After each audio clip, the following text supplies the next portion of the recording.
Halo semuanya, Assalamualaikum warahmatullahi wabarakatuh. Terima kasih telah mengklik channel ini. Selamat datang dan selamat menonton.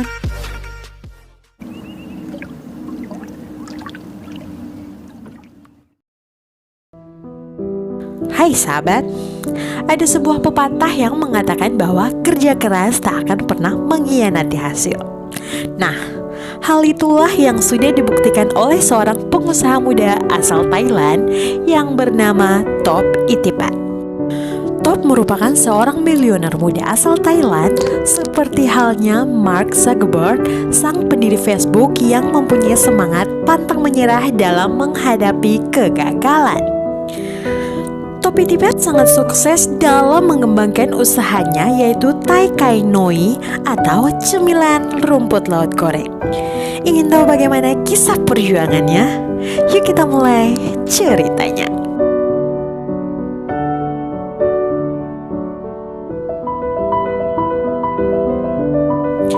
Top Itipat lahir pada tanggal 24 November 1984 di Thailand.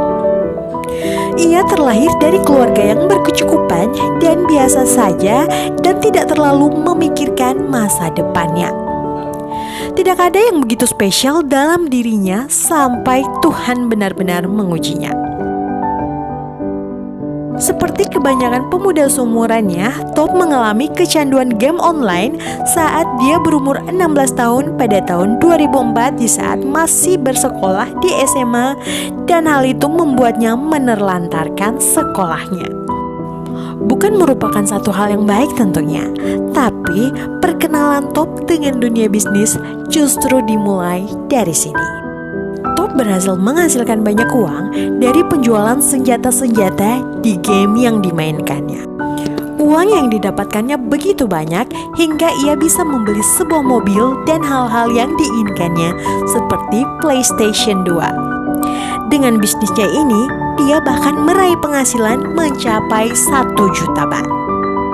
Dengan uang yang ia dapatkan, Top bisa membeli sebuah mobil seharga 600.000 baht atau setara dengan 200 juta rupiah.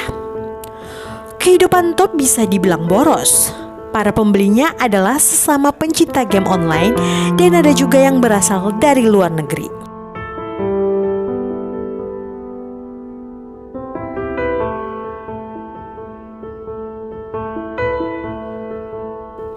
Karena bisnis yang dijalaninya ilegal, sudah pasti tak akan dapat bertahan lama. Rekening game online-nya pun diblokir karena diketahui melakukan transaksi jual beli. Di sisi lain, orang tua Top sedang mengalami masalah finansial dan terlilit hutang yang sangat banyak. Namun mereka masih terus berusaha untuk membiayai biaya kuliah Top, namun Top malah menolaknya. Pada akhirnya Top bisa kuliah dengan mencuri jimat milik ayahnya yang ia gadaikan. Di saat yang bersamaan, bisnis orang tuanya mengalami kebangkrutan, dan di saat itu pula karena kemalasannya di sekolah selama ini, Top tidak berhasil masuk kuliah ke perguruan tinggi negeri. Ia pun harus masuk ke universitas swasta. Dengan sisa uang yang dimilikinya, Top beralih usaha ke bisnis DVD player, tapi ia malah ditipu mentah-mentah sebab semua DVD playernya ternyata barang palsu dan uangnya pun tidak dikembalikan. Top juga berusaha mencari pinjaman uang ke bank untuk memulai usaha baru. Namun, pihak bank tak begitu saja menyetujuinya.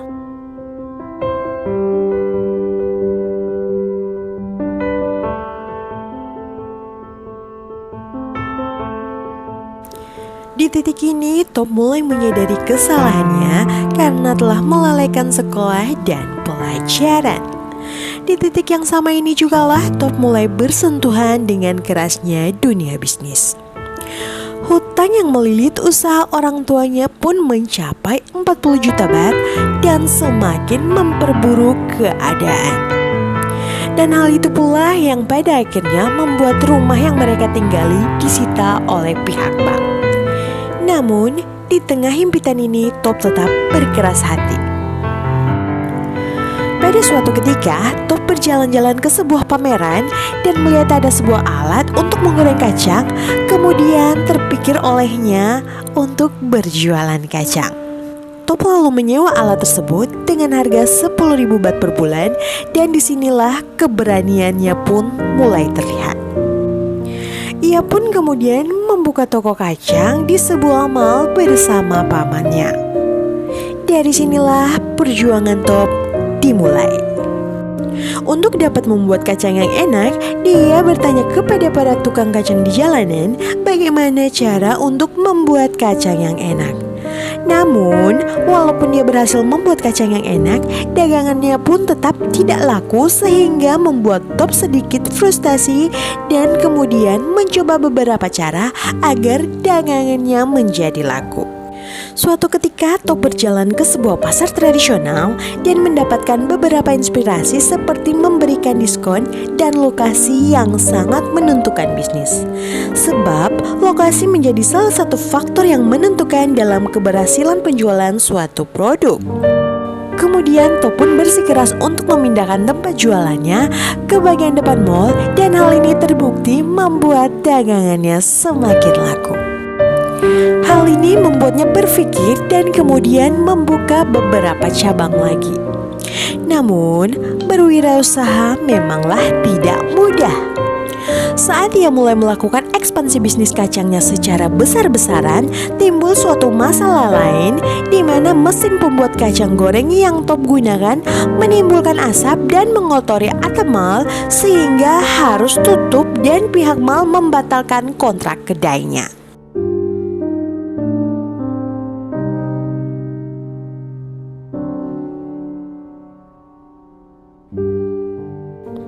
Pada titik itu Top hampir saja putus asa.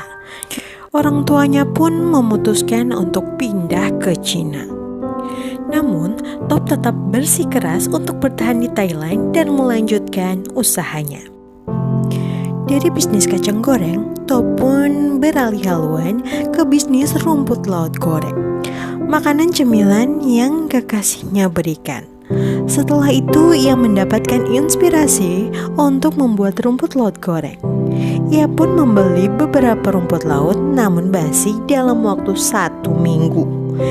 Ini membuatnya bertanya-tanya dan mendatangi profesor di bidang pangan untuk menyelesaikan masalah ini. Profesor tersebut berhasil membantu Top membuat makanannya agar tidak mudah basi dengan cara membuat vakum kemasan dan menggantinya dengan nitrogen.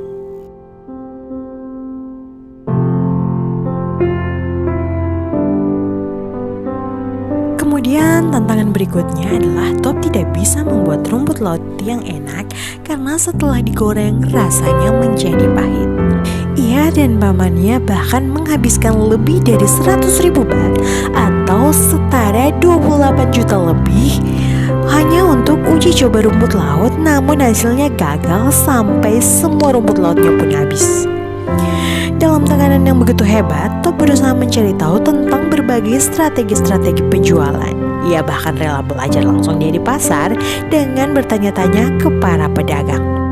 Sebuah inspirasi pun datang ketika ia berbelanja di sebuah minimarket yang bernama 7-Eleven. Ia menerapkan metode yang pernah diajarkan ketika di tempat kursus yang dipilih ayahnya. Metode yang digunakan merupakan metode ekspansi, yakni penjualan ke berbagai negara. Sebelumnya, ayahnya terpaksa memasukkan Top mengikuti kursus bisnis karena ia tidak sanggup memasukkan anaknya ke perguruan tinggi karena alasan biaya. Lagi-lagi tidak semudah membalikan telapak tangan. 7-Eleven ternyata memiliki standar yang tinggi yang harus dipenuhi supaya produk Top bisa masuk ke pasaran. Berbagai upaya telah Top lakukan, namun semuanya mengalami kebuntuan. Ia bahkan hampir putus asa dan memutuskan untuk berangkat ke Cina. Namun sebelum hal itu terjadi, ia pun melakukan usaha terakhirnya demi memenuhi syarat dari pihak 7-Eleven, dan upaya penghabisan kali ini tidaklah sia-sia. Kesulitan-kesulitan yang ia hadapi mulai dari inovasi untuk kemasan produknya sampai Top juga diharuskan memiliki pabrik untuk memproduksi dalam jumlah yang besar.